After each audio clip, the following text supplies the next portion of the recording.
Welcome to the show, everyone. Today's guest is Liam Naden. Liam was an ambitious success seeker who became a business entrepreneur and multi-millionaire, only to lose everything and become homeless and penniless in his mid-40s. In rebuilding his life, Liam uncovered how to use his brain in a way to reduce stress, anxiety, and the fight or flight mode, make better decisions, solve problems quickly and effectively, see new opportunities, and take control of his life. Liam is now a pioneering coach who uniquely integrates neuroscience, psychology, and practical strategies to help people unlock their true potential, overcome challenges, and live a deeply balanced, purpose-driven life. Liam is also the host of the Let Yourself Off the Hook podcast and coaching program, explaining how to achieve success without the struggle. I'm excited to have Liam on the show today to share his knowledge of how the brain works and how others can achieve balance and fulfillment in their lives as he has done. And with that, Liam Naden, welcome to the show. Thank you, Eric. Really good to be here. Pleasure to meet you, my friend. I'm glad to have you on the show. Appreciate you taking the time, and really excited to have this conversation. I know you're extremely well-traveled and so many different adventures and aspects to your story. I'm sure we could go in a lot of directions, so I'm excited to see where the conversation leads us. Absolutely. Me too. Fantastic. So let's talk about childhood. Where did it start for you, my friend? Where did you grow up? What was your family life like? Some of those types of things. Well, I was born and grew up in New Zealand. You might be able to tell from my accent. And yeah, I guess I had a fairly typical childhood, although I probably wasn't a typical child in the sense that I always, from quite an early age, had this thought inside my head: how can I be the best that I can be? How can I have a really exciting, great life? I always had big dreams. I wanted to be rich. I wanted to travel. I wanted to do all these great things. I didn't just want to settle. And, that took me throughout my childhood and later on in my life. Really, it's been the driver, is to try and figure out what's the best strategy, technique, method to realize your full potential, and get rich and have freedom and do all these exciting things. And really, that's what I did. And after university, where I studied music, actually, I started the first of what was to be quite a few different businesses. I've had 18 different businesses throughout my life so far. And so I've always been this person seeking success and, trying to figure out how I can improve my own life and my own circumstances. Did you have that influence in your life growing up? Like what did your parents do? As you mentioned, having it from an early age, this desire to be successful and have a big life. What do you think impressed that upon you? Did you see that from others, or what did your parents do? It wasn't really anything in my own family environment, because I had lots of brothers and sisters, 7 to be exact. And, I probably was a little bit the odd person out in terms of being this very driven person. So it wasn't so much a family influence. It was just that whatever I was doing, I had this, my mother said I was always very determined. It was the word she used for me. So I don't know whether it's some genetic thing going way back, or it wasn't particularly my environment, but it was just something that was always within me. What order of your brothers and sisters were you in terms of a number? Were you? I'm the eldest. You're the oldest. Yeah. Okay, interesting. So you really didn't have even anyone that you were mirroring or copying, or you were the forebearer. So you're kind of plowing new ground as that oldest child. So I don't have. I was the youngest. My wife's also a youngest. My daughter likes to tell us no one understands her because she's the oldest of our children, and she's like, I'm around a bunch of youngest because then her brother is younger, so he's the youngest. We're all youngest, and so it's different when you've got someone to follow in the footsteps of versus being the one that's kind of plowing the path.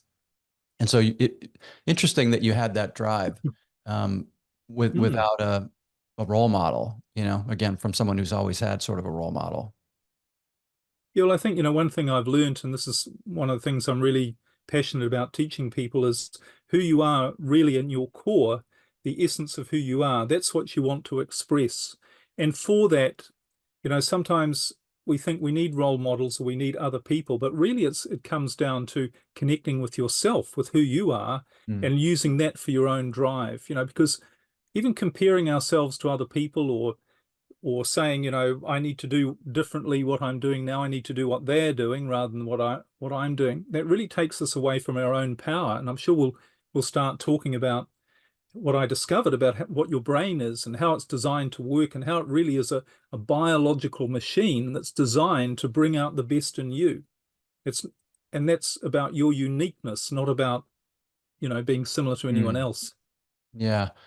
It's really interesting, because as I sit here kind of reflecting on my own upbringing, it was the ability to sort of evaluate, oh, I'm observing this and that seems good and right, so I'm going to pursue that versus, oh, I'm observing this and that seems wrong and troublesome and I don't want to go down that path, so I'm going to try something different. But it was the ability to react off of different stimulus and go either, yes, I like that, I'm going to do that, or no, I don't like that, I'm going to do something else, as opposed to just purely looking inward and saying, what is the right thing?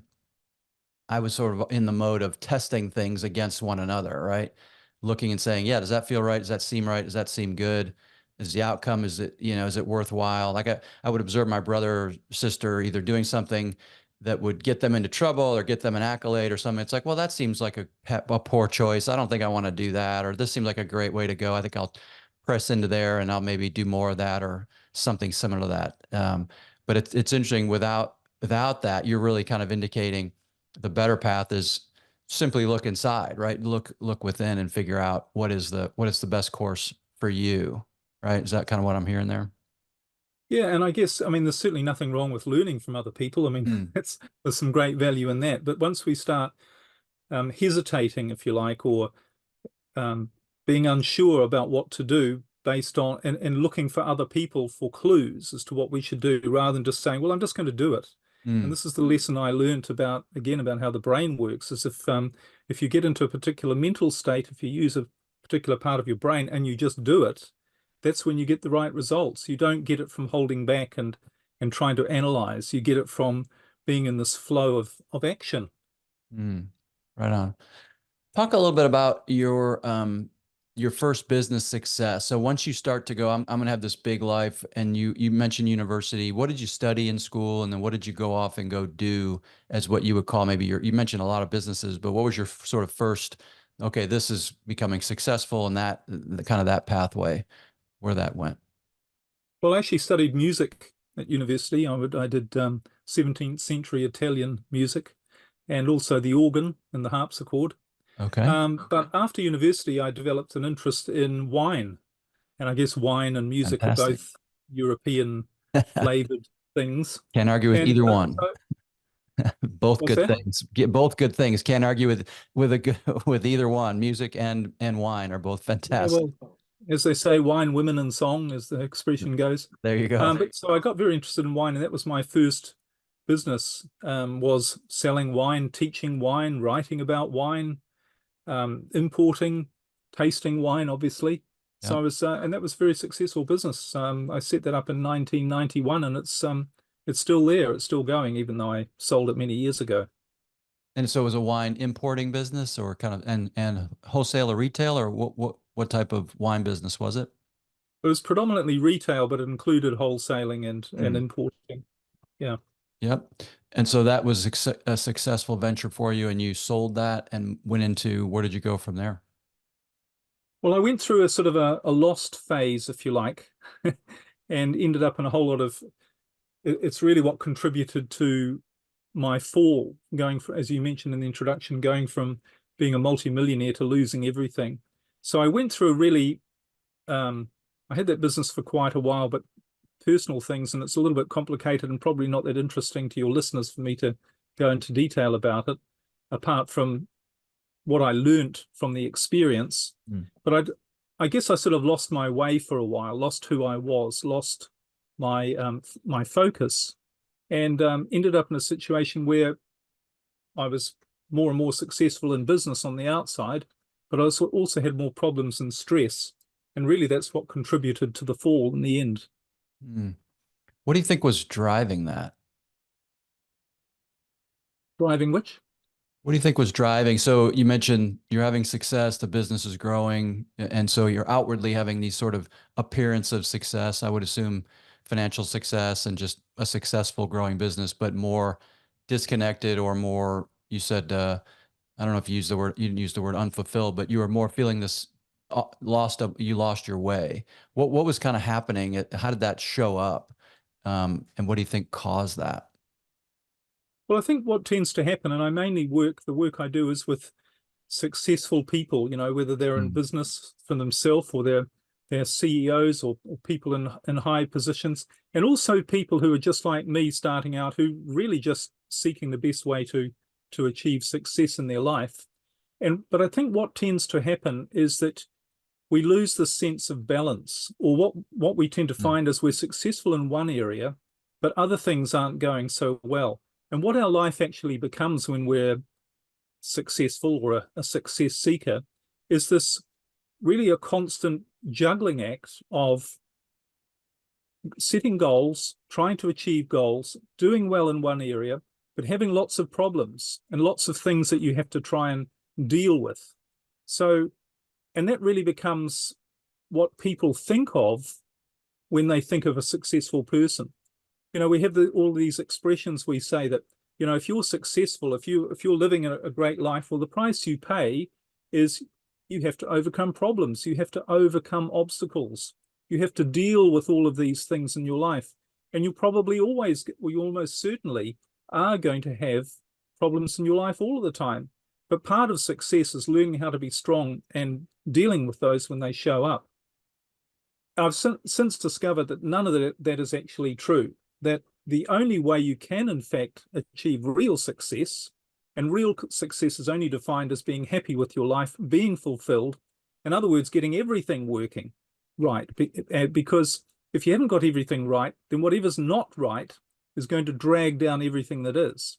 So, for instance, if you've got a great business and you're making lots of money, but you're in a miserable unhappy relationship, mm. you're not going to be happy. It doesn't matter how much money you make or what sort of lifestyle you have. That that relationship is going to drag down your feeling of success. It's not going to make you fulfilled. So I think really the key is to what I learned from all of those years and from the experience that I had is that we've got to find a way to achieve balance in our life and not buy into this idea that life is a struggle and that life needs to be a struggle, and that the more successful you are, the more struggle you're going to have to face, because that's simply not true. And there is a way around it. And that, of course, is the basis of what I teach now, because it was my experience. I went from struggle to not struggle. I went from outward success to totally balanced success. And I also figured out what the difference was in what I was doing. And that's the key.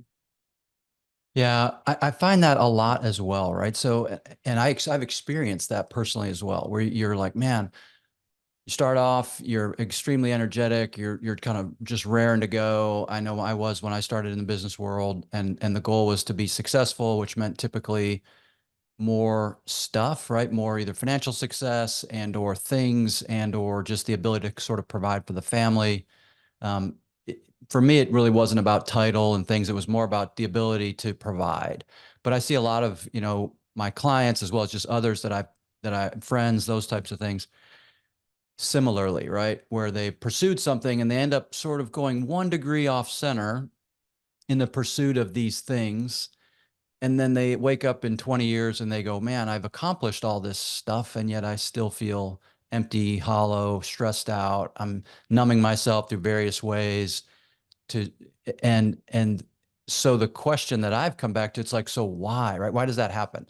And I'd love to have your perspective on that, Liam. Like, why do people start off like so you mentioned your wine business, right? I can imagine a young man starting a wine business, phenomenal, right? You're writing about it, you're tasting it, it's exciting, and it grows, and you're having financial success, and then what happens, right? So how do you get off course with that? Where does it go? Where does it go awry? And then how do you get back on course? I'm curious your take. Well, the simple answer, maybe I could give you the longer answer Sure. after I've given the short answer. The longer answer, well, sorry, the short answer is it comes down to how you're using your brain. If you're using your brain in one particular way, it's going to keep you attracting problems and creating problems in your life and not being able to solve problems. And it's going to take you down a track where you don't end up being where you really want to be. So you are going to end up thinking, well, is this all there is to my life? Or, why can't I enjoy what I've got? But if you use your brain in a different way, and I've had the experience of both, then you go into this, it's been described as the flow of life, the natural way of living, in which everything that you need is literally, you create everything that you need. And I'm not talking about in some sort of, law of attraction, spiritual woo-woo idea. This is pure biology. It comes down to the biological structure of the way we and all of nature is designed to live. So that's the short answer, is the particular part of your brain that you're using to live your life predominantly. And there's two of them. So maybe I'll give you the long answer with a bit of a story of how I went from being a multimillionaire to losing everything to rebuilding it all, because I think that's really what I learned about how we're designed to work, as it were. Yeah, love it. Anyway, I mean, it pretty well happened, as as we've said, I was a multimillionaire, but I remember a turning point, and it was a few years ago, and I just finished building my dream home. And this was a mansion. It was on this beautiful block of land in New Zealand. And I even built my own music room, being a musician. It was always my dream to have a magnificent home with a music room. This was my dream. But I remember one day going into the music room and sitting down and, looking out at the view, and we had our horses grazing in the paddock and the mountains in the background. It was a beautiful sunny day, and the sun was shining, and everything about that situation I should have been really happy. And I should have said, wow, I've made it. I'm a multi-millionaire. I've got all this freedom. I've just built my dream home, the music room. How lucky am I? But instead of feeling great, I felt absolutely one of the worst I've ever felt. I was completely stressed. I just had a huge row with my wife, and I'd come in and I had all of these thoughts going on about my businesses, which I had 3 at the time. And I remember thinking, I feel so incredibly bad. It's like, this has all been a waste of time. What's this all about? I'm at breaking point here. Why can't I enjoy this? Why do I still have all these areas of my life that aren't just not working well? They're not working at all. So, I was almost exhausted. I was almost in tears, and I thought, I can't take this anymore. And a voice said to me, I had this thought, would you rather lose everything or lose your soul? And I thought, I'd be prepared to walk away from all of this if it means I could find some inner peace, which is really what we're all looking for at the end of the day. But anyway, I guess you have to be a little bit careful about what you think and what you wish for, because literally within a couple of months, I did lose everything: the house, the marriage, all my possessions, literally apart from a few clothes, all the businesses, everything went. And I had to move back in and sleep. I had to move back in with my elderly mother and sleep on the sofa in the living room of her small apartment.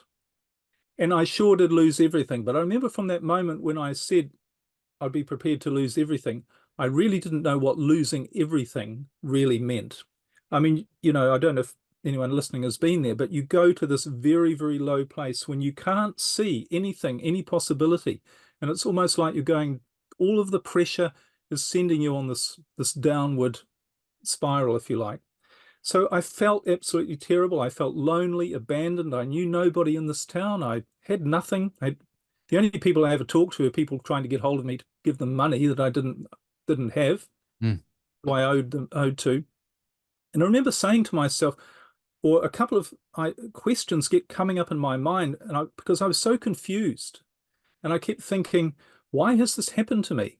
Because one of the things that I did through all my successful years, apart from having my own businesses, I studied lots of things to do with success. I went to lots of seminars. I was a real seminar junkie. I was a book junkie on spirituality, self-help, personal development. I had a great library of books, which I lost as well. And I did courses, and everything I could. I practiced all these different techniques. I had my goals written out. I practiced working on my subconscious mind, changing my beliefs, changing my thoughts, being a positive thinker. So I thought, well, why has this happened to me? Because not only was this not on my goals list, but I know how to be successful. I've read all the books. I can quote everything about what you need to do and how you need to think to attract and be successful. So why has this happened to me? And the second thing I kept saying to myself was, well, what do I do now? I had no clue what to do. I had no opportunities that seemed to be to make any money. I was really, really stuck. And the funny thing was, I had I had no answer to either of those questions. Why has this happened to me, and what do I do now? But really, it was another turning point, because what it did, what I did then, was something I probably would never have done in any other situation. If I hadn't got to that real rock bottom point, I would never have done what turned out to be the right thing to do. And that was, I gave up. And I said, I don't know why I'm here. I don't know why this has happened. I don't know what to do. I just give up. So instead of trying to figure out what to do and trying to come up with some plans or strategies or ideas, I literally just gave up. And what was so strange was things started to show up from that moment in a better way. So a business showed up. Then another business came along. I had 3 businesses. I met somebody who I ended up having a great relationship with, who I still have a great relationship with, and someone completely different to any relationship I'd had before. And then I started doing these amazing things. Bought a luxury brand new motorhome and traveled around New Zealand for 18 months. Then moved to Europe and bought a brand new yacht and sailed around for 8 years for 15 different countries. And all of this time, it was like synchronicities or chance events, or it was like I was in the flow. These things were just happening, not as a result of me trying and forcing and pushing and trying to make things happen. They were just happening. And I thought, why is it that I put all of that effort into trying to figure stuff out, trying to do my best, trying to struggle, and it all collapsed. And now I'm putting an effort, but it's not a struggle. It really is like, sounds weird, but it's like being in the flow of life. And you can imagine being on your yacht in the Mediterranean off the Greek islands, and you're anchored in a beautiful sunny bay, and you wake up in the morning and you just fall off the back for a swim, and you've got your 3 businesses that you're managing remotely, and they're all doing well, and the relationship's doing well. What do you feel in that situation? I know what I felt and continue to feel. It's this relief and real joy, not stress, not problems. So I thought, well, I need to figure out what I'm doing differently, because I feel like I am in the flow. My life is really well balanced. I'm truly happy in every area. I don't have problems and stress. I have some things that I need to deal with, but they don't stress me. They don't give me problems. What am I doing differently? I thought I need to find this out, because I don't want this feeling to stop, and I don't want this. I want to make sure I keep doing what I'm doing so I don't mess it up. And really, that's what led me to what I do now, which is to understand that there really is a biological way that we are designed to make our life actually work. And we've just never been taught about it. And we're not doing, and as a result, we've been taught all sorts of other things that don't work, that are against the natural flow of the way life is supposed to work. And that's why we struggle. That's why we create these problems. So that's what I do now, is I teach a model of how the brain works, because it all comes down to this biological machine that we have, and taking it from there and just understanding that's how you need to use your brain. That's how you need to operate physically as a human being. And when you do, your life does work out the way it's supposed to, which is the best for you.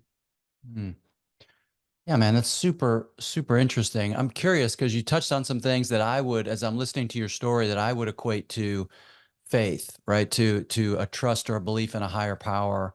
Because you even used words that are scriptural around this idea that is it more important to acquire the world and lose your soul, right? And I find that from my perspective, often people will attach themselves to sort of things that are going away, right? The things of this world, things of the earth that are going away, as opposed to attaching themselves to a higher power, and recognizing and surrendering into that higher power, knowing that, hey, that life's going to throw curveballs. There's going to be things that I might feel like are bad, but they lead me to things that are good. And so I don't really have the ability to understand good from bad, right? So things that I say, oh, this is terrible, end up leading to the best thing that I could have ever imagined, and more. Things that I think, oh, I've achieved some great thing, and it leads to something sour, right? Or something. I'm like, oh my gosh, I didn't know that, that led to this other horrible thing. So I thought it was good. It ended up being bad. So rather than assign goods and bads, just recognize a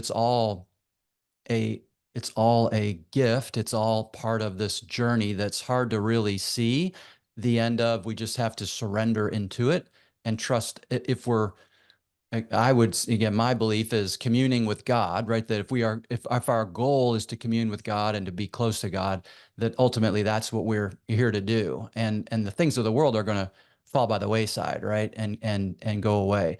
It doesn't mean we can't enjoy these abundance of this world, right? God created the world. He made it to be beautiful and have beautiful sunsets and beautiful, delicious fruit and all sorts of things, right? That we can enjoy and savor and should recognize and savor. Um, but I'm curious if there's a faith component in there, or kind of maybe where that sorted out for you, because it sounds like, again, as I'm listening with my brain, those are the things I'm hearing. Is like, oh, there's the surrendering of what I'm trying to drive to, and being more accepting to what's there, right? And then and then things are flowing now in a more um, designed way by a designer, right? I don't know. What are your thoughts there? Well, I was very fortunate to lose everything because I was forced to let go. And I mean, really let go. And it wasn't from any faith perspective. It was from, I'm too exhausted, too confused. I just give up. I don't care. I'm on the verge of depression, if you like. But when I started to notice how my life changed, I wanted to figure out why it was changing. Because here's the biggest problem I find with faith. And that is, most of the time, what we talk, we don't really have faith. What we have is hope. And the Mm. only way you can really have faith is when you have an experience of what it is that you think you believe in. And that can come from understanding what's going on, or just knowing, well, that's the way it works. I mean, we live our life totally on faith without realizing it. But do we call it faith? Or do we call it, well, that's just the way it is? So, for instance, we don't have faith that our heart is going to keep beating, or that we're going to keep breathing. We don't have faith that when we're driving down the road, that all the cars on the other side coming towards us are going to stay on the other side. You might call that faith, but I call it, you just know that's the way it is. So the great thing that I discovered about how we work biologically is once you start to understand this, it's not a question of hope or wishing or hoping that it goes the right way. You just know that this is the way it works. And in fact, people, when I share this idea about how your brain works and what we're designed by, how we're designed biologically, they say, it's so obvious, it's so simple. Why didn't anyone tell me this before? Why didn't I know about this before? And it's so logical. Of course, that's the way we're designed to live. So when you know that letting go, or what letting go actually is moving to a different part of the brain that you use predominantly. When you practice doing that, and it's very simple, doesn't take any, you don't need to sit on a mountaintop and meditate for 20 years to do this. You just need to understand this is the way it works. Again, it's like a motor car in the sense that when you get into a motor car and you turn the engine on and you press all the right levers, do you have faith that it's going to take you to where you want to go? Or do you just know, well, that's what it's designed to do? You don't even need to think about it. You don't, and it certainly doesn't involve any effort or emotional effort to, I've got to have faith. And that is the problem with most of what we call faith. It keeps people in a state of struggle because it's not faith, it's hope. But it is interesting that you mention spirituality or religion, because funnily enough, when I started to understand or learn about how the brain works, it's all taught to us in the Bible. The Bible is actually one of the best user manuals for the brain on a practical level that exists, but we've never interpreted it that way because we've never really understood what we're dealing with, that we are dealing with something biological. Right on.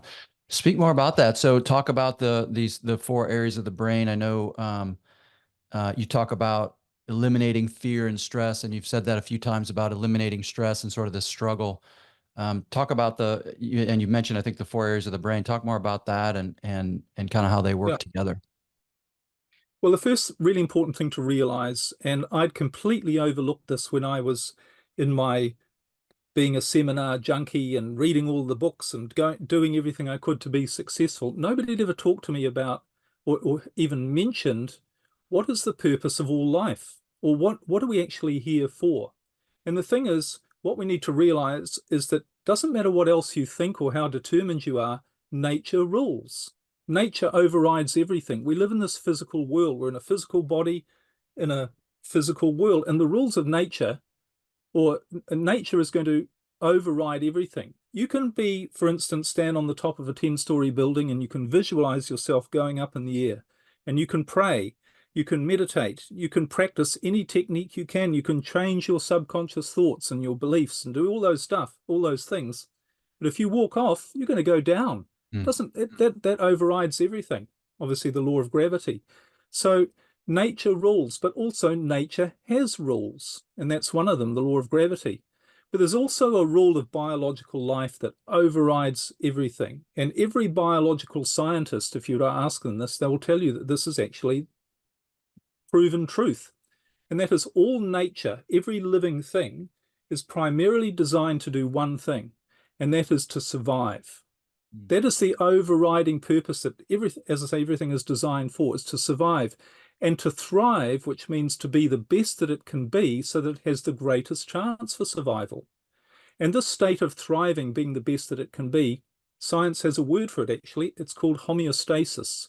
Homeostasis means the optimum functioning of the organism, and it's the natural state for every living thing is to be in this state, this being the best that it can be. And that means physically everything working so that it has the greatest chance for survival. So we as humans, we're biological, we operate under exactly the same rule. So we're designed to be in a state of homeostasis, which is to be the best that we can be in every way so that we have the greatest chance for survival. And of course, for us, being the best that we can be doesn't just mean being our best physically. It also means that being our best mentally and emotionally. And we know that when we feel good, when we're happy, when we're grateful, when we're excited, we can feel that we're doing really well. We're making good decisions. We're coming up with good ideas. We're motivated to do things. We're loving. We're full of energy. That is our natural state. That is being homeostasis. Now, it doesn't happen very often for most of us, but that is actually our natural state.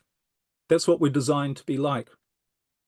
So when you accept that, the next thing you need to realize is, okay, well, if every living thing is designed to achieve this state of being the best that it can be so that it has the greatest chance for survival, what has nature provided to enable every organism to do that? And it's obvious, isn't it? It's a brain. All a brain is an instrument, or a machine, if you like, designed to ensure that that organism that it belongs to stays in the state of homeostasis, being the best that it can be, so that it has the greatest chance for survival. And the brain of any organism is constantly working to try to keep that creature or that organism in that state. Now, the problem is, for humans, if you were to say, so are you in a state of homeostasis, if you like? Do you feel like you're being the best that you can be? Most people would say no. Most people say, no, I'm nowhere near the best that I can be. I don't feel like my life is great and I don't have problems. I'm stuck. I'm stressed. Things aren't going well. So then you have to ask yourself, why are we different? In fact, there's been some research, interesting research done, where the conclusion was that in all of nature, every living thing, if you observe what's going on, it has a 98% success rate. 98% of all living things are in this state of homeostasis. They are being the best that they can be. They are living their biological purpose. But the same study also concluded that humans are the exception. We're actually 98% unsuccessful. There are very few people who are living in the state of feeling and acting and being and achieving their very best. So there's only really one reason for that. There can only be one reason, and that is whatever the machine that exists to achieve this state, we're using it the wrong way. We're doing something wrong with the machine. The machine's designed to do the job. Again, it's like a motor car. If you get in a motor car, it's going to do the job of getting you to where you want to go if you drive it the right way. But if you don't know how to drive it and you're messing around, the handbrake's still on when you're trying to, and you don't even know how to turn it on, what happens? You end up with problems. And it turns out this is exactly how we're designed, that once you use your brain the right way, you deal with problems in a much better way, and you naturally do the right things, you stop doing the wrong things, and you achieve this natural balance. in your life, this homeostasis, where you really are starting to be the best that you can be. So all it comes down to is understanding how to use your brain. I mean, most of us know how to drive a car, but who's ever taught us about, who's ever given us a user manual for the brain? We don't even know this exists. Instead, we've been fed all of these false ideas throughout our life that life is a struggle. Well, it's not in the natural world. Life is difficult. You're always going to have problems. You have to work really hard. You have to try and figure stuff out. You have to set your goals and work towards them. You have to have plans and strategies. And you have to be determined, and you have to have all these thoughts in your head that are the right thoughts. None of those things are natural when you really think about it. They involve struggle and stress and push, and that is not natural. Stress and struggle are not natural. There's another law of nature, which is the law of resistance. And that is, if there's any resistance, it slows things down. It doesn't help. It just prevents things from operating. And all of nature operates on the least resistance. Water runs down a stream.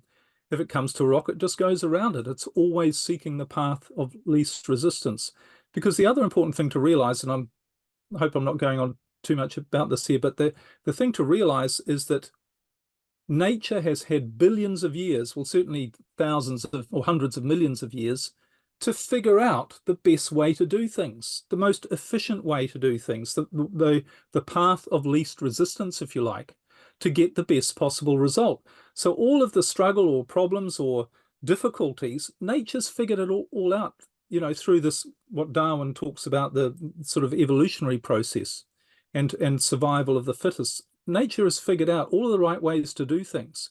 So we don't need to struggle. We don't need to try and fight against nature or change it in any way.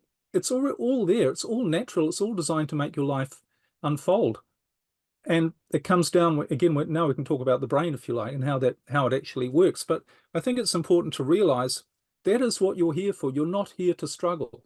Nothing else in nature struggles, and you're not designed to struggle either. And if you are, it's not our fault, because we've been told that's what we're supposed to do, and we haven't been told the right way to do it.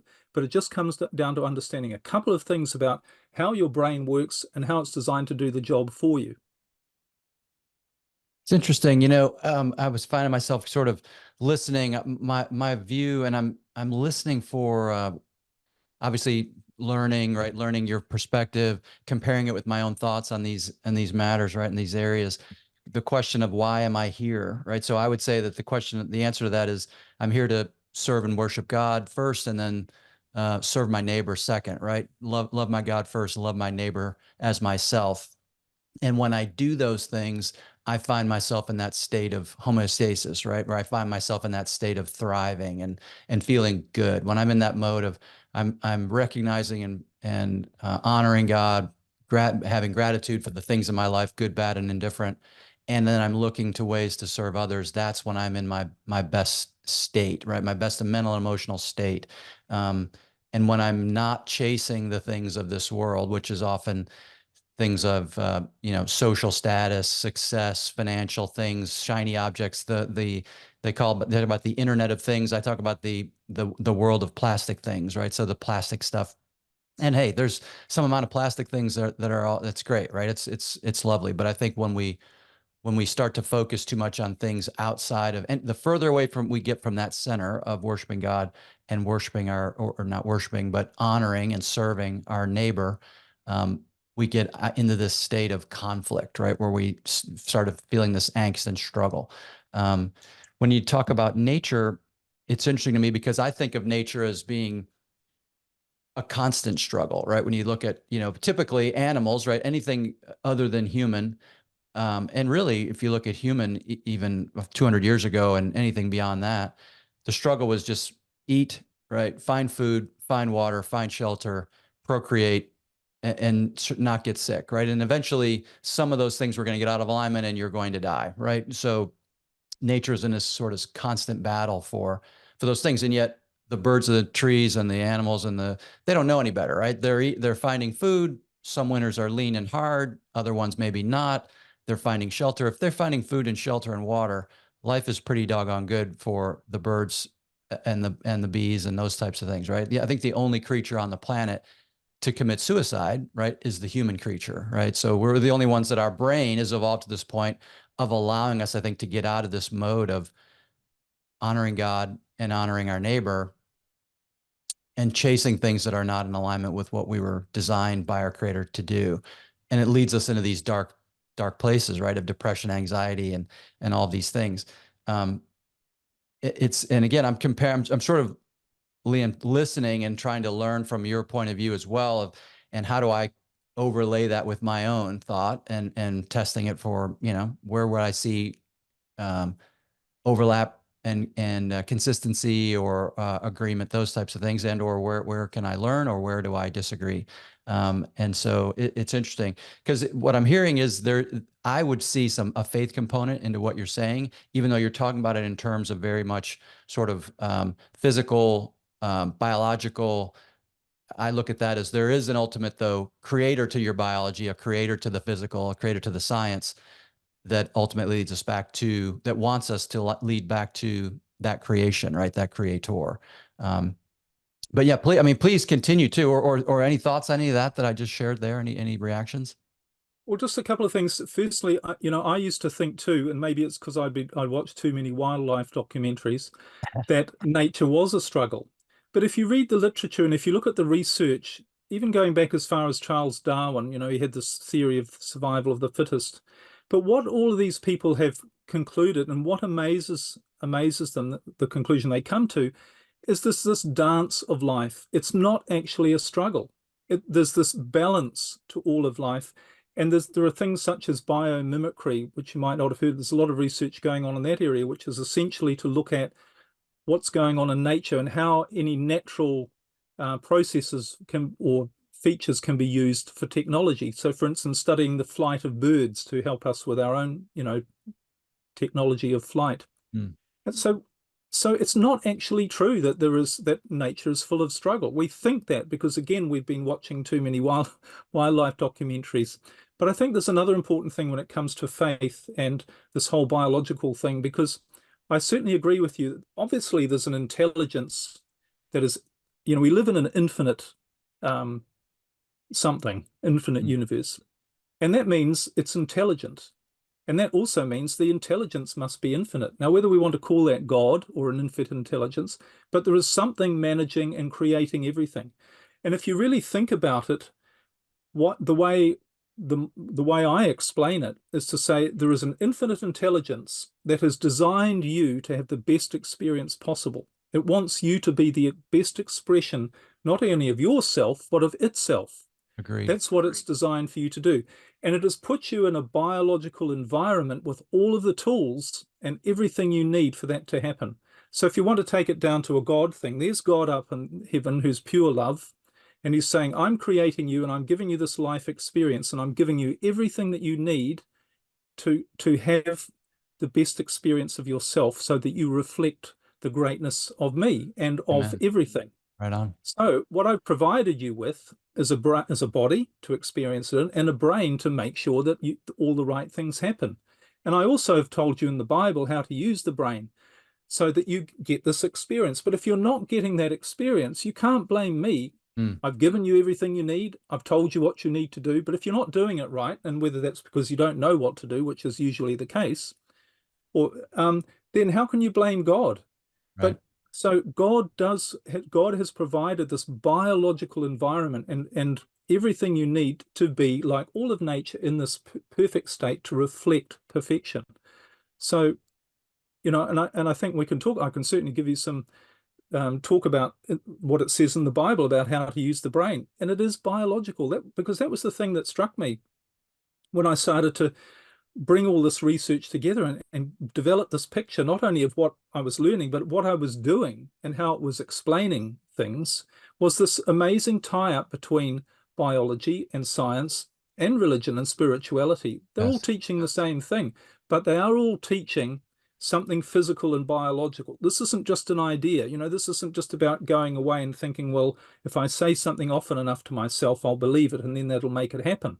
I've tried all of that. That doesn't work. And when you think about that, when you're trying to force something, what are you saying? Are you saying to God, I really trust that you want the best for me. I know that you want the best for me. And then I know that every single thing that is the best for me at the right moment is going to show up in my life. Are you thinking that? Because if you were, you wouldn't be trying to figure stuff out. You wouldn't be trying to analyze things. You wouldn't be trying to set your goals and make things happen. You'd just be sitting there saying, thanks, what do you want me to do now? Not in a week's time. What do you want me to do right now? And you do it with confidence and happiness, and you do what God wants you to be doing, which is enjoying your life, being here, having fun. That's what Agreed. you're here for. So all we can say, and this is what I enjoy about sharing with people, is this: the biological. You need to understand some of the biology. You need to understand what God's given you and how you're supposed to use it. It's the same with if you're going to sit there and drink, I don't know, some alcohol all day and eat bad food, you're not treating your body right. You're going to end up with health problems. Now, Right. you can't blame what you're going to blame God for that, or you're going to Right. say, well, no, I'm just not doing the right things. God's Agreed. given me the right body. He's given me the right food out there to eat, and for whatever reason, I'm not doing it right. And again, it comes down to the brain. So maybe I could just talk a little bit about how Sure. this brain's designed. I mean, my Yeah. model that I've got on my website and that I teach is there are 4 separate biological parts to your brain. They all have different functions. But essentially, the way the brain works is you have 2 brain states.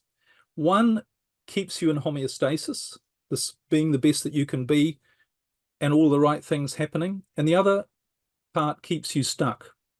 And how you choose to activate either of those 2 parts is going to determine what happens in your life. So essentially what happens, I call it the creative brain, and it's centered right in the center of our skull. This is a physical part, and it's nothing to do with your thinking. It's not to do with you trying to figure stuff out and work stuff out. I call it the creative brain because this is the source of all your inspiration, your creativity, your imagination, your intuition. This is when you get these new ideas. Think, maybe you've been working on a problem for a while and you're really stuck and you've been trying to figure it out and writing all down and getting all this information off the internet, and you're just so confused, you don't know what to do. And then you're doing something else and suddenly you get this idea, or a friend comes along and says, why are you doing that? Why don't you do that? And you go, why didn't I think of that before? That's the obvious answer.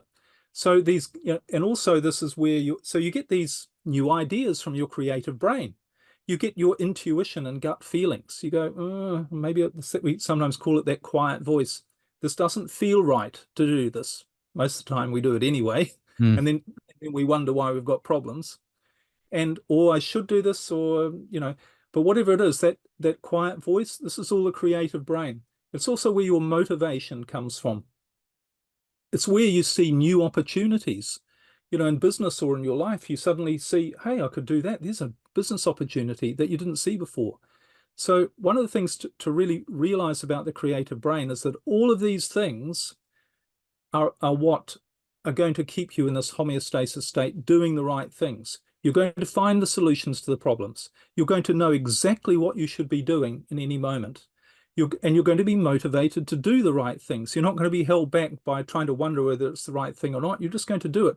You're going to be in the flow of life, and you're going to become and be the best that you can be. And this state has been described by artists, athletes, performers throughout history, trying to understand what this is. Because if you ask any composer of a song or a piece of music, and it's really interesting to find this out, and you ask them, where did the idea for that music come from? Where did you get that tune from? And they all say, no idea. I don't know. It just came to me. It wasn't coming through trying to figure it out. This is all the creative brain at work. But it's something that brings you the right thing at the right time without you trying to force it to happen. That's the way the creative brain is designed to work. And that's our natural state. Now, there's another state, which I could call the survival brain. And this is the part that's trying to keep us safe, but it's the part that keeps us stuck. Because what it does instead is that it is continually looking out for threats and dangers to our life. And if it thinks there's something scary, risky, uncertain, could be a problem, could be a physical threat or a danger, it shuts down the creative brain and instead activates the state. Sometimes it's called the fight, flight, state. But this isn't something you just feel when you're afraid. You feel it when you're stressed, frustrated, angry, anxious. You're in this state. But the problem is that brain state is not designed to run your life. It's only there to react to it, to get rid of a threat or a danger, almost as quickly as, you can imagine when the brain was first developed millions of years ago, we did live in a physically dangerous world. We're walking down a forest, and yes, there were lions behind all the rocks. Yep. So we had to develop a defense mechanism that would snap us out of our creative natural state, take all of our physical resources, and just fight off that danger when was necessary, without thinking, without even knowing, but just reacting. So of course we jump out of the way or shout for help or fight, whatever it was. But that's all of that part of the brain is designed to do, is to fight off an immediate threat or danger. But what activates either of these two states, and I've sort of suggested already, is how you're feeling emotionally. Because on a chemical level, your emotions are the signal from your brain as to whether your environment is safe, in which case you can just go on not worrying about anything, knowing everything's good, activating and harnessing all and having access to all of these resources in your creative brain. Or you can feel fear, stress, worry, anxiety, which is a sign from your brain, put all that aside, you've got to deal with an immediate threat to your survival. And you can see the biggest problem here is because what are most people doing? They're trying to do all of these things, be creative, figure out what they should do with their life, figure out the right decision to make, figure out what their goal should be, figure out how to solve their problems and avoid creating more problems. And they've shut down the only part of the brain that can show them how to do that. And they're stuck in this part of the brain that doesn't know the answers to any of those things. All that can do is keep you more stuck. And this is why we're often, when you think about it, what happens when you're feeling stressed? We say to ourselves, I'm so confused. I don't know what to do. I can't think straight, and it just, everything seems so overwhelming. And what do? We start to look for more and more information, and we ask ourselves these desperate questions like, how can I be happy? What should my goals be? But we're using a part of the brain that has no clue about what you need to be happy, let alone how to get it for you. It doesn't know what your best goals are. That's all in this other part. So literally all we need to do, and it's quite simple, and this is what I teach people to do, and some people, it's amazing how quickly you can get this. You need to stop. You need to firstly find out what's triggering this part of the brain and shutting the survival brain. You have to figure out what's triggering that, what's activating that, and therefore shutting down my creative brain and stopping me from actually making any progress in my life. And usually the triggers, there's several types of triggers, but what they're based on is unconscious fears. So you have deep inside of your brain, without you even knowing, that's why they're called unconscious, fears that are keeping you stuck, that are continuing to, because when this fear is triggered by something in your environment, it activates the wrong part of your brain. And that's what keeps you stuck. And it's really interesting because I thought when I discovered this, where have I heard this before? There's somewhere a very well-known book that says 365 times, someone's actually counted it, not me. This book says 365 times, be not afraid. Remember the book, the Bible? Right. It's not saying try not to be afraid, don't worry, it's an instruction. This is a biological instruction, because don't trigger fear. Don't trigger the things that are going to make you feel afraid, most of which are not real anyway. There aren't lions behind every rock in our life. There's nothing that is around that's going to harm us. Maybe once in our lifetime we might experience something like that. So don't trigger this wrong part of your brain, because the part of your brain that's designed to run your life, that I have created for you so that you live through this and live being the best that you can be, it's going to be shut down. That's only a little thing there that's designed for any immediate threat or danger. And it also says in the Bible, do not worry about tomorrow. Tomorrow will take care of itself. Do not worry about what you shall eat, drink, or wear. It's all going to be provided for you like it is in the rest of nature. Right. It's not saying you're here to struggle. It's you have to work hard. You have to figure this out. In other words, you have to not trust what nature is. Nature's designed for you to do that. But we don't do that, do we? Instead, we say things like, well, I really want to believe that God wants the best for me. Well, but you don't, if you don't have any evidence of it, it's very hard to believe that. But once you start to understand, stop the triggers that are activating the wrong part of your brain, and you get an experience of this, then you start to know this is the way how life works. And that's when you really let go. And you really just trust, if you like you would trust a car to get you to where you want to go. It's not trust, is it? It's just a knowingness. This is the way it works. So that's what we need to focus on.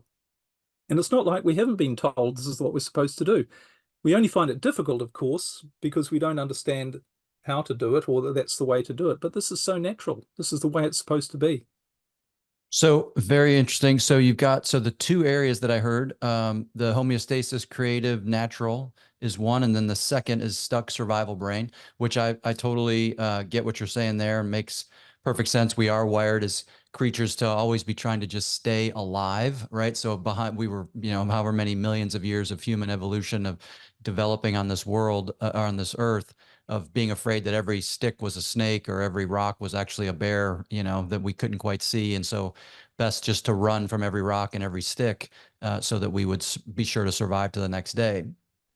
And yet now, like you mentioned, there are really no snakes, no bears, and yet we tend to run and stay in this fight or flight mode most of our day, right? We tend to react in a fight or flight status, Yeah. just flood the cortisol to our brain, be in this state of anxiety and stress.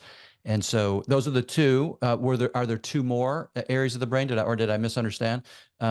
Yes, there are other two. There's the thinking brain, which is Okay. in the neocortex, and also your emotional brain. And the interaction of all of these parts, how they're used, is really what determines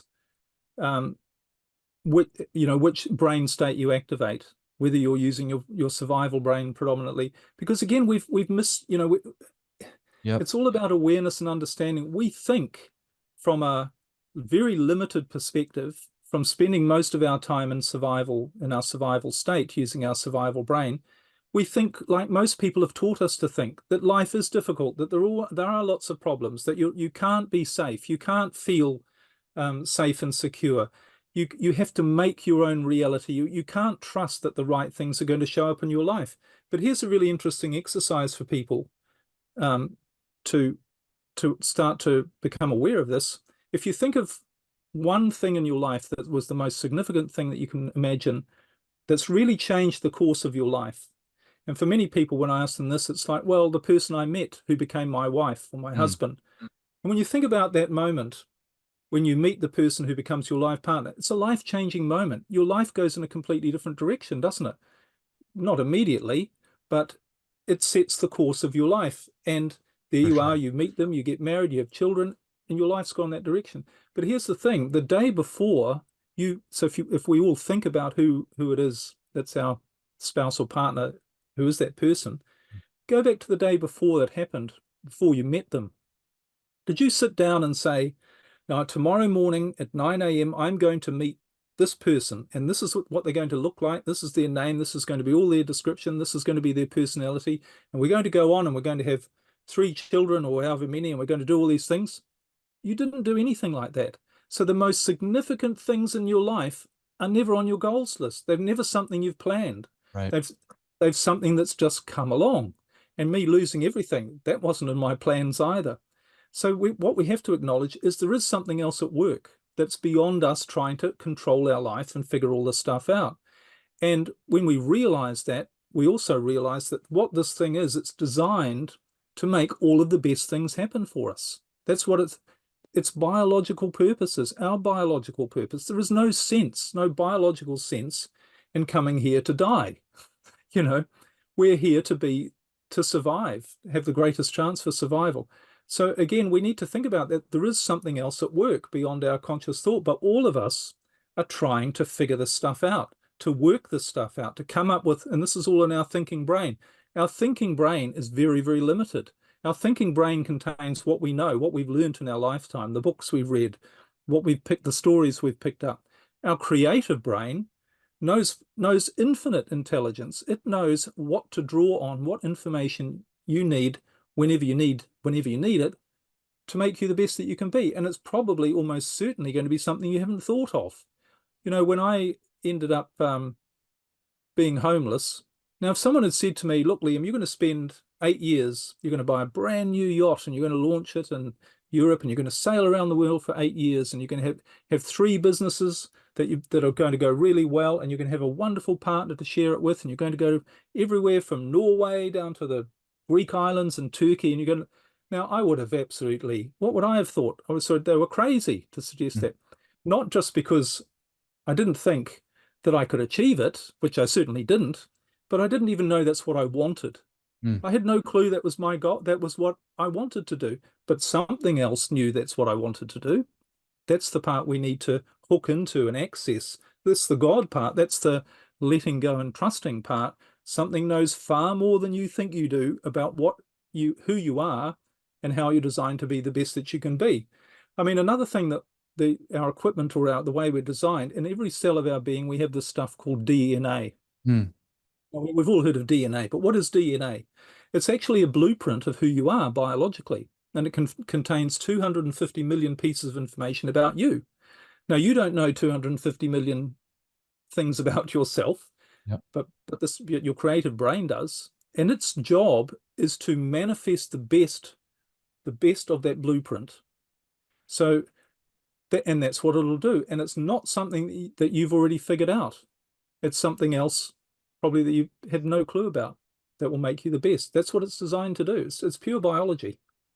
Yeah, I love it. I mean, the what you said there really resonated was as you were talking about the most impactful thing that occurred in your life and not having a plan for it. As you were talking, I was thinking how I met my wife, right? Which is exactly then where you went, which is most people would say it's how I met my spouse. And I would say 100%. Yeah, the way we met, there's no way you could have ever planned for it. We were living 2,000 miles apart at the time. We were in very different stages and states of life. I was early in my college career. She was going on to a graduate program. We were, and I had no intention of even being in the state that we eventually met in until weeks prior to that. And then we had a meeting, and we met each other at a wedding that, a friend of hers, a good friend of hers, her best friend, was marrying one of my cousins. And again, there was no plan months prior for me even to be in that state and go to that wedding. And yet it all happened. And now 30 some odd years later, the love affair continues, and, we've got two grown children, and it's fabulous. And yet there was no plan that went into that. And it is absolutely the best thing that's happened in my life, right? Was meeting my wife and having our children, and this life that we've built. And it yet had nothing to do with goals or planning or thinking, right? It just happened. And I would equate that to, again, God intended it, and he led us together, and it was part of his plan all along. We just didn't know it. And that's often that is the life that we live, right? He has a plan. We don't really understand it. We don't, not that we don't really understand it. We don't understand it. And yet we are just walking it out, right? And so that it goes back to that idea of not equating goods and bads to the things that happen, just living them out and responding to them. But I love what you're saying, because this whole idea, there's such a focus on goal setting, writing down your goals, having a plan, working the plan. And I believe in some of that, right? Because I've done things, running a marathon, right? So the idea of running a marathon is like, okay, I'm going to run this marathon. Well, if I just show up on race day at the starting line, it's going to be a long and painful day. But if I actually okay, I'm going to run this marathon in 3 months, I'm going to have a plan, I'm going to work and exercise through that plan. And then when race day comes, I may be sick, I may be tired, I may be these different things that I don't really know what life's going to throw at me that day. It may be 100 degrees. The race itself will sort of unfold as it will, but I can do everything I can do in preparing for that race so that I give myself at least a fighting chance of having a good day, right, and a good outcome. So I believe in there is again, part of me says, yeah, we have to set goals, we have to plan, we have to be thoughtful in how we pursue things, and yet I see you shaking your head no, and yet knowing that, hey, life is going to throw all sorts of things that we have no anticipation of, and it will be what it will be, right? The days I've run my fastest races typically had the best training behind them, but some of the days I had run very slow races, I had great training, and yet the weather or my stomach or some other thing caused a curveball to happen that I couldn't have anticipated, and it ended up being what it ended up being. And so if my mindset in there is not to be upset, mad, oh, I'm so darn mad, I didn't meet my goals, I did all this work. If I recognize the beauty in the preparation and the work and the thing that led me to the event, and it didn't turn out the way I liked, that's okay. If I take the view of that's okay, because that lesson that day might take me to a place that I never would have anticipated without that lesson, that ends up being this, oh, you look back years later or however much hindsight you need to go, wow, that horrible day that I couldn't have anticipated and didn't want in the moment led me to an even greater thing that I never would have dreamed for myself. And that is, to me, again, God working in a place that we can't see and understand. And so there's really no point in trying to understand it in those moments of, again, despair and or joy of saying, wow, okay, I've accomplished my dreams. And yet maybe something from that leads us down a dark path, right? So it's again, it goes back to assigning good and bad to these moments that is fruitless in my mind, right? We just need to continue on and doing the best we can with the tools and gifts and blessings that we've been given to honor God in the use of those tools and gifts. And then not again saying, why did this not work out the way I wanted? Knowing that we don't know what we don't know, right? And what we really ultimately want, other than to worship God and be thankful for the things that we have and serve others. Well, can I tell you the Bible's explanation as to what we should be doing Go ahead. Yeah, instead, please. instead of goal setting? It says in the Bible, seek first the kingdom of heaven and Yes. everything else will be added. Right. Correct? Yes. Now, what is the kingdom of heaven? Well, it also tells us that. It says the kingdom of heaven is within you. So in other words, the kingdom of heaven is the state of you being the best that you can be. That is your experience of heaven, experiencing all of the goodness that you're designed to, that God, this infinite love, wants to express through you. So the kingdom of heaven was within you. So how do you enter the kingdom of heaven? Again, we're told the only ones who can enter the kingdom of heaven have to be like little children. To enter the kingdom of heaven, you must be like little children. What do little children do?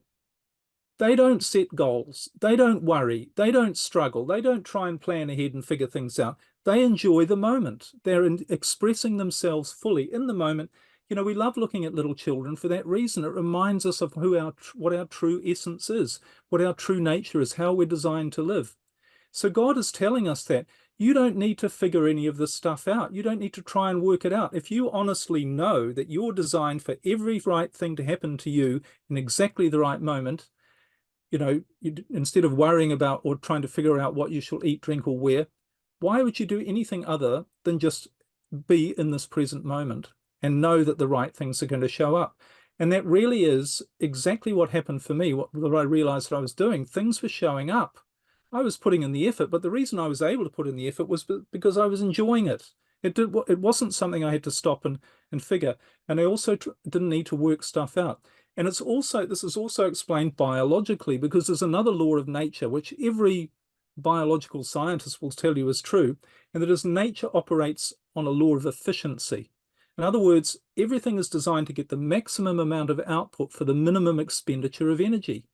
And this is obviously vital for biological survival. If you think about, in olden times, we might not have found food for a week. Well, we had to still have a way of continuing to be efficient with the energy that we were using so that we survived. So when that comes down to living your life, imagine God is up there trying to show you how to live your life, or what you need to do in your life to be the best that you can be. Most of it you don't know about, but he's trying to tell you what you should do. Now, if God was to say to you, right, this is your goal, this is what's going to make you really happy. Now, it might be something completely out of your experience, comfort zone. So if God had said to me 8 years ago, or how many years ago, you're going to sail around, what's going to make you really happy is sailing around Europe in a yacht, visiting 15 countries. Now, what would I have done? What do we do if someone says it to us? We start to doubt and we say, what? I don't know if I want to do that. That doesn't sound right. No, that can't be right. So what do? We start questioning. We start trying to figure out alternatives and doubt. That's not biologically efficient, because we're not doing what we need to do to get there. The other thing God doesn't do is he doesn't show you the next 20 steps. Because if Mm. God said to you, right, well, that is your goal now. Okay, now that you believe it and trust me, I'll show you how to get there. Now you look at the 20 steps, you get presented to you and you go, hang on, step number 3, I don't agree with that. I'm not sure that would work. If I did that, maybe step number 4 wouldn't happen. What would I need to do for that? What are you doing again? You're questioning, you're using up energy doing nothing. So the way nature is designed to work and the way you are designed to work is not to try and figure out anything, because just like you didn't figure out your wife showing up, you didn't need to. It's not to try and figure out anything, waste all that energy, all that inertia, not do. It's just to take the very next step, do the That's right. very next thing. There's a And I was biblical talking to reference of a light for your feet, right? Which basically is like it's just enough light to see the next step or two, right? It's just those. that's biological efficiency. Yeah. And you talk to any great achiever in life. There's a friend of mine actually who became a friend, someone I interviewed. He's retired now, but he had a very successful business, had 1 million customers in 85 countries, 500 staff, 2 private jets, traveling the world, running his business. And he said to me, Liam, I could never have put that on a goals list. I didn't know that was what was going to show up. I would have completely limited myself if I'd had a goals list. And his philosophy is, like so many people, like mine, and the biological way to do it. Just take the next step. Know that as long as you're managing your emotional state so that you're activating your creative brain and you're stopping the triggers from activating the wrong part of your brain, you're never going to make a mistake. You're never going to do the wrong thing. But you need to do the next thing. And you're in that state, you feel motivated, you feel inspired. Now, it usually or very often isn't going to go the way you expected. But it's not supposed to. You're not supposed to see you're not to expect anything. You're not to see where you think it's supposed to go. You're just designed to do that thing in an efficient way, enjoy it in this motivated, enthusiastic state, and just allow it to take you where it's supposed to go. And if you end up something that's unpleasant, which is actually sort of a subjective observation Right. In anyway, quotes, because me losing everything, was that a bad thing or a good thing? I thought it was one of the best things that ever happened to me, Right. if not Right on. the best. So we're not designed, God hasn't given us this apparatus to do any of all that other stuff. We're just designed to have the next step. And the other thing we could call the next step is being in faith, isn't it? Yes. But it comes from but it's a different sort of faith. It comes from a confidence and knowing all I need to do is take the next step. I don't know where it's going to go, but I don't even need to think about the future. I just need to enjoy this present moment. And it's all working out perfectly. That's biology, that's religion, that's God, that's everything. That's the formula for life. That's it. Love it, man. Fantastic. Tell me, so if someone's sitting there listening, going, man, I feel like I'm really in this struggle. I don't know what to do. I'm depressed. Maybe I've lost some businesses, or I'm in a similar state to where you were years ago. What would you encourage them to do as the very next thing? Well, apart from go and visit my website and start to learn about this. So the important thing is really, and it is very simple, not necessarily easy, which is why I help people with this, because it's actually quite difficult to do on your own. But it's a little bit like if someone says, how do I lose weight? Well, it's very simple. If you want to lose weight, stop eating the wrong foods, eat the right foods, and do exercise. Now, you need to find out, if you don't already know, what the right foods are, of course. But it's not as simple as that. There's something behind it. You have to get to a state of knowing and a habit, if you like, of doing it that way. So I think what I teach people is how to develop a habit of not triggering the wrong part of your brain. But here's a simple exercise that people could do. Because remember, these triggers, they are triggering subconscious fears, and eventually you need to get rid of those subconscious fears, and this is what I help people do as well. But to stop the triggers, to start with, what you need to do is saying, what in my environment is making me feel bad in my day? Now, often, and many of those things, well, all of them actually, but to start with, it seems like just some of them, they are within our control. So here's a good one: watching the news, turning it on and seeing all the disasters that are going to, not haven't, but are going to, that's always going to, isn't it? There's always a disaster coming up. So switch off the news. If it makes you feel bad, realize as soon as that's a trigger. That's something that's activating the wrong part of my brain because it's making me feel bad. I have the choice. I can switch it off. I don't need to find out and know what's going on. If anything happens that I need to know, someone will tell me, because 99% of everyone else is glued to watching the news. I don't need to worry about that. If you're having a conversation with somebody, and it could be with the person or it could be what you're talking about, and it makes you feel frustrated or angry or whatever, change the subject. Don't think about it. Don't talk about it. Don't let it, that's another trigger. If you're in a relationship with somebody, it could be an employee, it could be your employer, and it could be your spouse. If they don't make you feel good, you've really got to question, am I in the right place? Should I let that employee go? Should I find another job? Should I not find another relationship? You've really got to question these things and saying, if this is the wrong place for me, if it's triggering the wrong part of my brain, God can never do God's work through me. I'm dishonoring myself and God by staying stuck in this place. So it's about looking at all the triggers in your life and saying, what's happening that's making me feel bad, and making the decision to change it so that you don't have that situation come up in your life. What about, so I'm a believer in in doing difficult things is a good way to, quote unquote, difficult things, whatever they might be, right? Exercise, rigorous exercise, cold therapy, fasting, things that, that make your body in some level of physical discomfort, because it's a great teacher. I have a good friend, Brian, who uses the expression, make friends with the struggle, right? Which is different in a mindset standpoint than saying, I can grind through struggle or I can do difficult things. Because if you make friends with the struggle, well, I like my friends, right? I want to spend time with my friends. I'm not looking to grind through my friends or get to the end of my friends. I like hanging out with my friends. So if I equate a struggle with a friend, then I just go, well, there's my friend again, right? And so I'm just going to hang out with this friend, and it's okay, right? It's just part of the life experience. And so I also agree that challenging ourselves, putting ourselves in some amount of difficulty, and then recognizing that this is a teacher, this is a good moment, is a great way to um, build up some resilience for when those experiences come that we maybe aren't expecting, that we go, okay, this is just another one of those friends maybe that I hadn't met yet, but here they are. And so I'm going to sit here for a minute, experience it, see where I go, see where it takes me. And it helps me to be able to deal with those surprises, right? An illness or some other catastrophe, or kind of quote unquote catastrophe that comes out of nowhere. And yet we have to find our way through it, or get to the other side of it, right? Some way or fashion. What are your thoughts on any of that, Liam, in terms of doing hard things and things like that?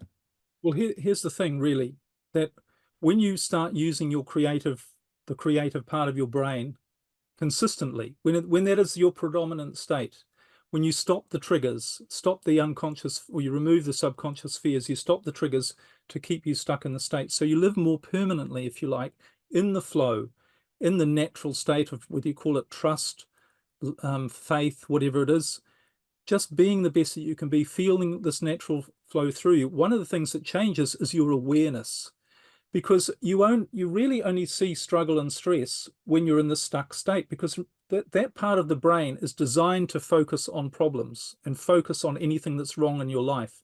Because you can imagine, if you're walking down through the forest and you hear a rustle in the grass and a lion comes out and starts running towards you, you have to be 100%, or your brain does, on all of the danger, all of the problems, see nothing else. So where is the lion? Is there another lion? What's that other noise? Is there a snake in the grass? How far away is the lion? It's 100% focused on the problem. It's not showing you the big picture, which is actually you're in this beautiful forest and the sun is coming through. It can't do that. You'd be dead. So the problem is, if you like, when you are in this brain state, that automatically shuts down your awareness and gets you to see things worse than they are. You see the world as a problematic place. You see yourself as this weak person with problems, who struggles, who can't overcome things, who has to try and figure out what to do, who has to be stronger in some way to, whether it be mentally or emotionally or physically strong, to work at all of these things. That all comes from a place of your brain saying, we have to make sure we haven't missed anything, that you are going to be safe. But your creative brain sees things quite differently, because obviously Most of that stuff isn't real. Mm. You realize when you're in your creative state, everything is provided for you. There is no real struggle. Things are going to show up at the right time, at the right time. So things like, this idea that we have to, that somehow struggle makes us stronger, that isn't true at all. Now, that doesn't mean if you want to be strong physically, that if you're using your creative brain, then you're going to just go into you're not going to be motivated to want to do things and be stronger physically. But interestingly enough, most of the high achieving athletes, they say to you that they develop their strength through this other part of them that's flowing through them, this being in the flow, being in the zone. It's like another strength, and their motivation comes from that as well. And it's a lot easier to be motivated to do exercise or to eat the right foods when you're feeling good, because your brain is automatically going to motivate you to do the right things. You're going to live a healthier lifestyle. How many people eat the wrong foods and do no exercise because they're in a stressed state? It's because that part of the brain is looking for this quick release, this quick pleasure all of the time, not a permanent strength. So, and when you think about it from a biological point of view, any exertion or stress on the body does not help our survival. If you stress something, you damage it. And if you stress it for long enough, you're going to permanently damage it. It doesn't really make it stronger. Use makes it stronger, but not the stress. So I think that is the difference. I mean, as I say, you're going to probably exercise more and do more of the right things and eat the right foods when you're when you're using your creative brain, because that's automatically going to motivate you to do that. Gotcha. Cool. What's next for you, Liam? What are you excited about? What's on the radar for you? Well, from all we've been talking about, can you possibly imagine I have any thought in my mind other than being here right now, really enjoying this conversation, hoping it's helpful, or knowing it's going to be helpful for some people, and having no expectation? Because one thing you learn on a boat, or I'm now living in a motorhome, traveling around Europe, you can't make plans. That's the great thing about it. Imagine sailing off down and you're saying, I'm going to go to that port today, or that across that sea, and then the wind changes, the weather changes, and you have to change direction. So I learned a long time ago, it reinforces the truth that there are no plans, there's no goals, there's no next, there's only here right now. And since I've been like that, it's just so many strange things keep happening that you get to the point of saying, well, it can't be strange. This has to be more than coincidence. Even our conversation, did we know what we were going to be talking today? Did we know this is what it was going to be like? Someone listening or watching, did you know that you were going to be having this experience about these ideas? We don't know.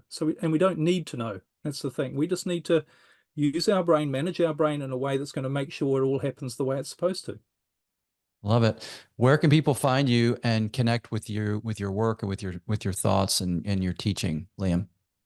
Yeah, well, it's just my website, which is just my name, liamnaden.com. There's a lot of information there. My own podcast, as you mentioned, what I call Let Yourself Off the Hook, because that means to let yourself off the hook. Stop trying to use struggle and stress and make your life work when it's never going to work. Allow something else to take its place.